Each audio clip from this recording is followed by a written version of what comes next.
Okay, so here's the second thing you thought was interesting. What is this? So this is looking at different types of distribution, or not distributions, different types of networks for modeling spreads. So the one we looked at previously is this one, the Watt-Strogatz. But there's also a couple of other types. Mm-hmm. I actually don't remember what this one is. But you have a grid, you have a two-dimensional grid. I haven't looked at this. Yeah. You've been just playing with it. Didn't he show the different types up above? Yeah, I think here? Up here, yeah. Okay. So the Watt-Strogatz is the one we looked at previously. Yeah, and that's that's the one that people like to use at least as a starting point for modeling human interactions. I think the phrase is the small world networks. Okay. And this is another similar looking network. It's the Barbasi-Albert distribution. And then we just have a plain two-dimensional grid.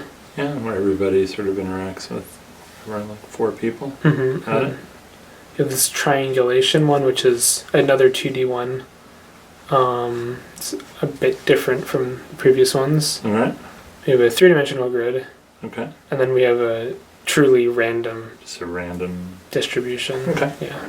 Fascinating. So, down back here... Yeah, so this was an interesting experiment he was doing, trying to see how the different types of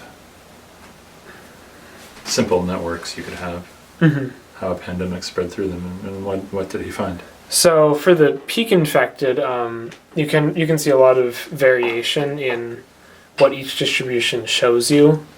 So like the grid and the triangulation don't really reach a very high peak, while the Watt-Strogatz and the 3D grid are kind of in the middle, and then the Barbasi one and the random distribution are very high. So their choice of model does make a pretty big difference if you just look at peak infected. Okay. But total infected, you can see that all of the graphs sort of exhibit the same behavior, where there's this threshold value between like 0.2 and 0.4, where all of a sudden they go from nothing to everything very quickly.